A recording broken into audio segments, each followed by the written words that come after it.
आइए final account का एक क्वेश्चन देखते हैं। क्वेश्चन देखने में लंबा है बट इसमें ऑब्जेक्टिव क्वेश्चंस हैं, ठीक है। तो आज इसी क्वेश्चन में यहाँ दिया हुआ क्वेश्चंस में on the following basis of information देख रहे हैं आप, given in the following trial balance answer the question number 1 to 7। आपको ये जो ट्रायल बैलेंस दिया हुआ है, इस ट्रायल बैलेंस के आधार पर 1 to 7 ऑब्जेक्टिव क्वेश्चंस का आंसर देना है। तो यहां स्टार्टिंग में आप देख रहे हैं कैपिटल आपका दिया हुआ है, कैपिटल का वैल्यू 80 लाख रुपए है। इसके बाद ओपनिंग स्टॉक है, क्योंकि 1/4/2018 है, ओपनिंग स्टॉक आपका 20,000 रुपए दिया हुआ है। इसके बाद कैश एसेट्स होता है, ये आपका 16,000 दिया हुआ है। परचेज एंड सेल्स, तो जो डेबिट में दिया हुआ है ये 60,000 रुपया ना, ये आपका परचेज हो गया, और जो क्रेडिट में दिया हुआ है 1 लाख रुपया, ये आपका सेल हो गया।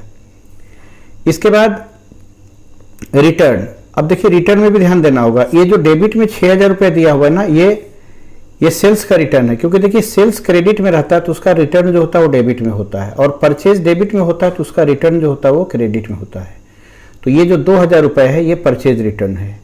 और आप जानते होंगे कि परचेज में, जैसे कि ये परचेज है, ये 60,000 रुपये परचेज है, तो परचेज में परचेज वाला रिटर्न 2,000 घटेगा, और जो 1 लाख का सेल है ना, इस सेल में ये सेल वाला रिटर्न 6,000 घटेगा, 94,000 का सेल बचेगा, ठीक है। तो इन सभी बातों को थोड़ा सा ध्यान देना होगा आपको।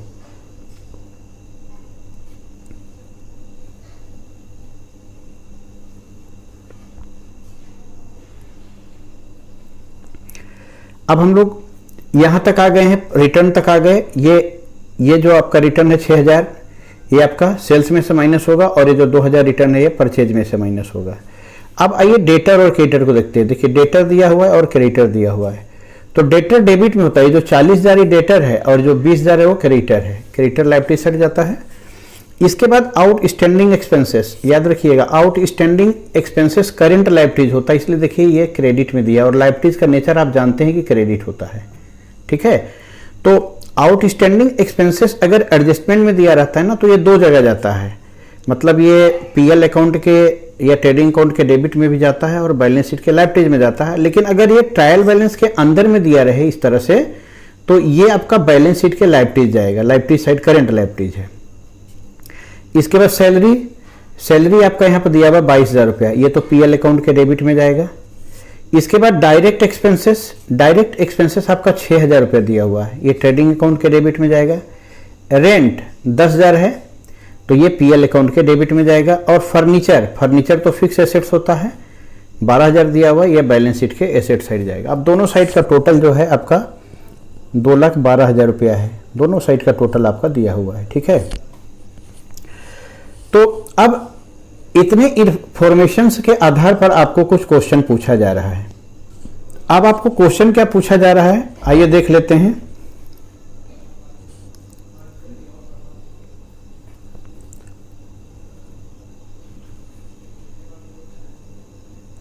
आपका जो पहला क्वेश्चन है वो बोलता है कि नेट परचेज कितना होगा। तो देखिए नेट परचेज किसको कहते हैं, टोटल जो परचेज है उसमें परचेज का रिटर्न माइनस होता है, उसको नेट परचेज कहते हैं। तो एक बार हम लोग फिर से क्वेश्चन में आते हैं आपको समझाने के लिए।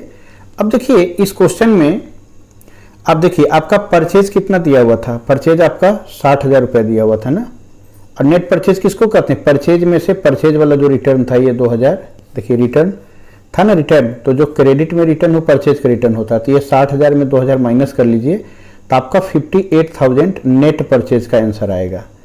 तो अब ऑप्शन को देख लीजिए कौन सा है।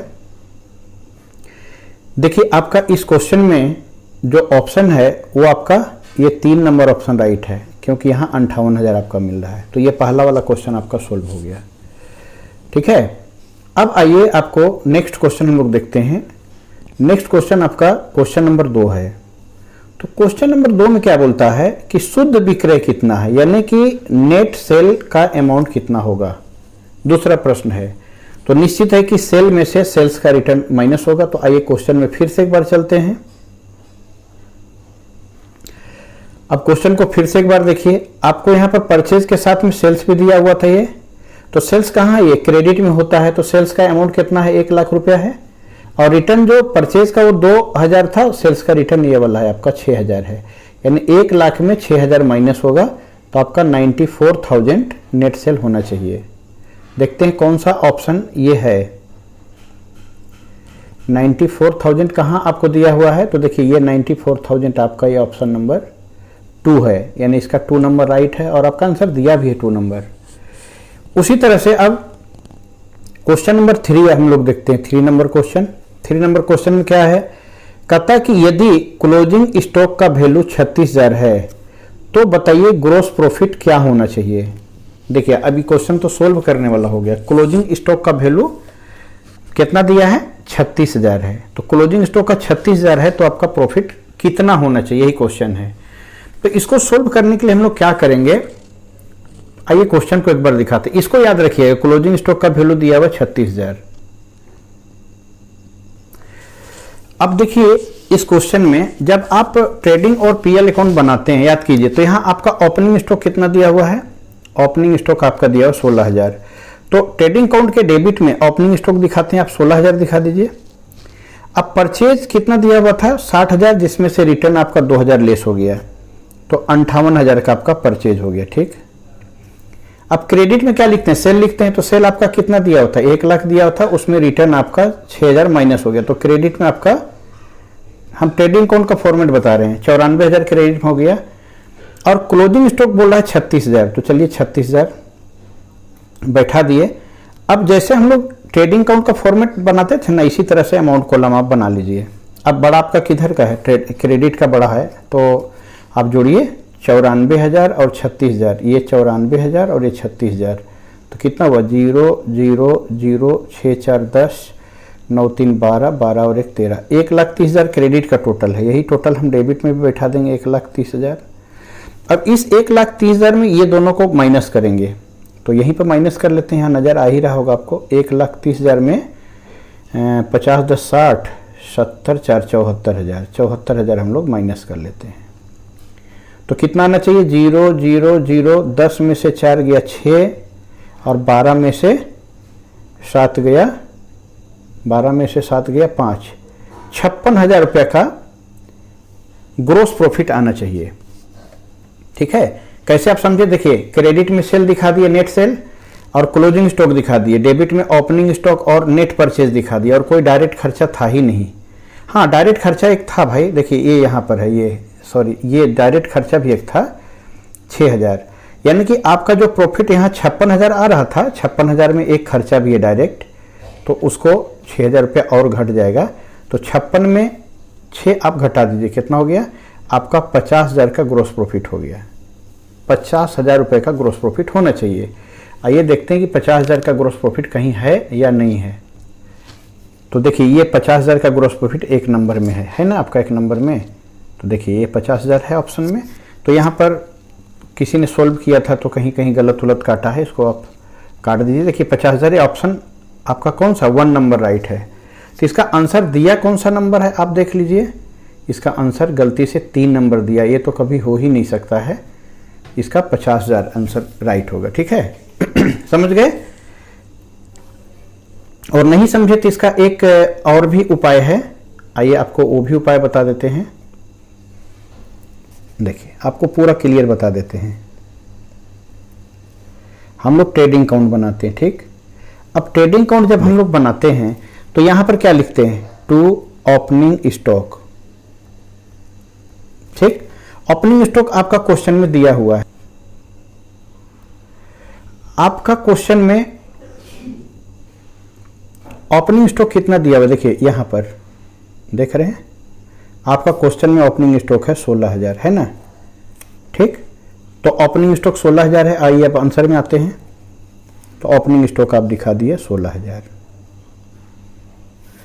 टू परचेज, परचेज आपका 60,000 रुपये था, और इसमें हम लोग याद कीजिए माइनस करते थे परचेज का रिटर्न, 2,000 परचेज का रिटर्न माइनस कर दिए, आपका 58,000 हो गया। अब क्रेडिट में आ जाइए, बाई सेल्स। सेल्स आपका 1 लाख रुपए था और माइनस इसमें से सेल्स का रिटर्न आपका 6,000 रुपये था, तो आपका कितना हो गया 94,000। और क्वेश्चन में बोलता है इफ क्लोजिंग स्टॉक 36,000। और एक डायरेक्ट खर्चा भी है, जैसे वेजेज वगैरह होता है ना, उस तरह डायरेक्ट खर्चा भी आपका क्वेश्चन में दिया हुआ 6,000, अभी हम लोग पढ़े थे। तो अब हम लोग को कुछ नहीं करना, टोटल करना है। देखिए अब हम लोग क्रेडिट का टोटल ले रहे हैं तो 1,30,000 आ रहा है, यही टोटल हम लोग को जबरदस्ती डेबिट में डाल देना होगा। अब 1,30,000 में यहीं रफ कर ले रहे हैं बगल में ही, 1,30,000 में हम लोग को देखिए ये 16,000 और ये 58,000 कितना हो गया 74,000 और ये आपका 6,000, 74 6 80,000, 80,000 रुपये आप माइनस कर दीजिए। तो आपका देखिए ये जो 50,000 रुपये बचा ना, ये यहाँ डिफरेंस, यही जीपी है आपका, यहाँ पर ट्रू ग्रोस प्रॉफिट, इसी को सकल लाभ बोलते हैं, जीपी बोलते हैं 50,000। तो आपका ऑप्शन देखिए है कि नहीं, देखिए आपका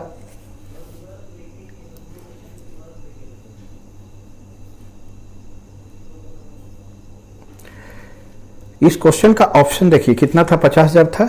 ये देखिए ये 1 नंबर ऑप्शन आपका 50,000 था, हो गया आपका आंसर राइट। अब चौथा नंबर क्वेश्चन है डेटर पर 5% का रिजर्व निकालना है, reserve on debtor at the rate of 5%। तो सबसे पहले आपको क्वेश्चन में डेटर खोजना होगा। देखिए इस क्वेश्चन में डेटर का अमाउंट कितना दिया होता है, डेटर डेबिट में होता है, यानी डेटर आपका 40,000 है, ठीक है, डेटर 40,000 है। अब 40,000 है तो आप रफ करिएगा, देखिए 40,000 और डेटर पे रिजर्व कितना बोला है 5%, आप आराम से यहाँ पर 5% निकाल लीजिए, 0 0 0 0, 2 0 कट गया। अब इसको मल्टीप्लाई कीजिएगा तो कितना आएगा आपका 2,000 आएगा। तो ये डेटर पर रिजर्व कितना आया, डेटर पे बैड डेट्स का प्रोविजन जो होता है उसी को रिजर्व बोलते हैं, 2,000 रुपये आया, तो इसका आंसर 2,000 होना चाहिए। आइए चेक कर लेते हैं हम लोग, 2,000 कौन सा ऑप्शन है, तो 2,000 आपका ऑप्शन नंबर 3 है, तो 4 नंबर का 3 नंबर ऑप्शन होगा। देखिए आपका आंसर दिया भी है 3 नंबर, तो ये आपका ऑप्शन राइट है। अगला बोलता है कि डिप्रिसिएशन ऑन फर्नीचर 10% है, फर्नीचर पे 10% है। तो आइए फर्नीचर देखते हैं है कितने का, आइए देखते हैं फर्नीचर कितने का है।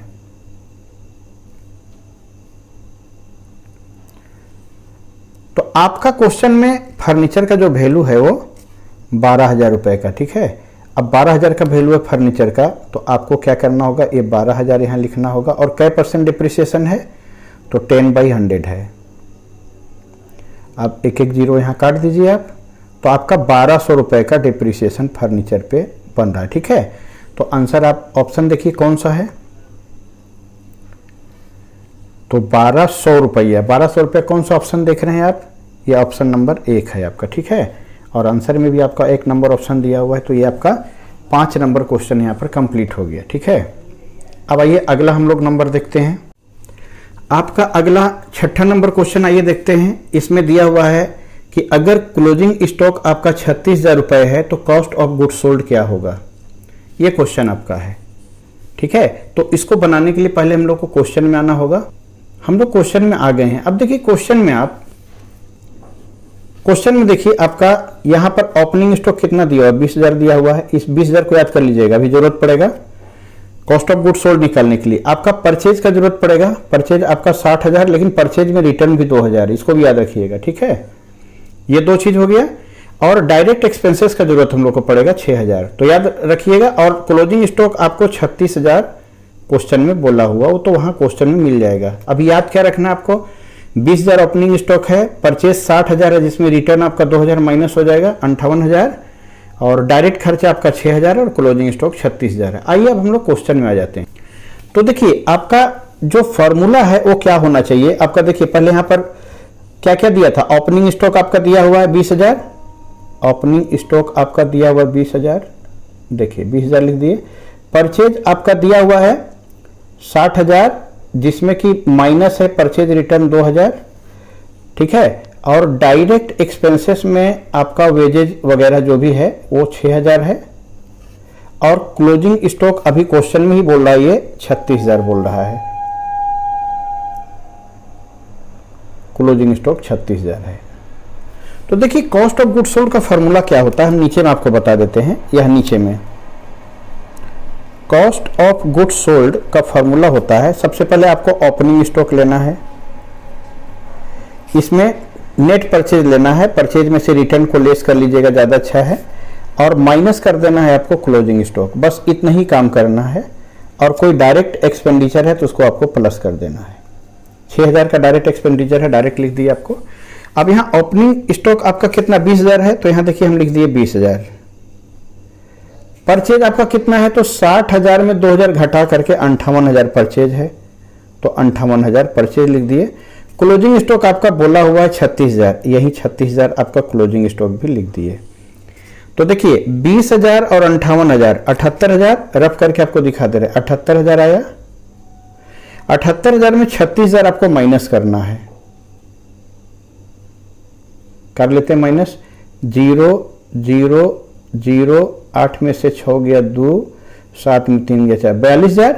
और 6000 का आपका जो ये स्टॉक है, ये सॉरी एक्सपेंसेस है, डायरेक्ट इसको जोड़ दीजिए, तो 42 6 48000 होना चाहिए आपका। कहीं ऑप्शन में 48000 है, तो देखिए आपका ये एक नंबर ऑप्शन में 48000 है, और ये आंसर भी आपका दिया हुआ 48000, यानी कि ये राइट है। तो ये क्वेश्चन आपका हो गया। अब आइए हम लोग अब अगला क्वेश्चन देखते हैं हम लोग। अगला क्वेश्चन, तो अगला क्वेश्चन है कि इनमें कौन चालू संपत्ति है, यानी कि चालू संपत्ति किसको बोलते हैं, तो आपको पता होना चाहिए। स्टॉक भी करंट एसेट्स है, डेटर भी करंट एसेट्स है, और प्रीपेड भी करंट एसेट्स है, ठीक है, प्रीपेड एक्सपेंसेस। तो जब ये भी करंट है, ये भी करंट है, ये भी करंट है, इसका मतलब ये ऑप्शन नंबर 4 सही है, क्योंकि ऑप्शन नंबर 4 में लिखा है ऑल ऑफ दीज, तो ऑप्शन नंबर 4 सही है। तो इसी के साथ ये कंप्लीट हो जाता है हम लोगों का।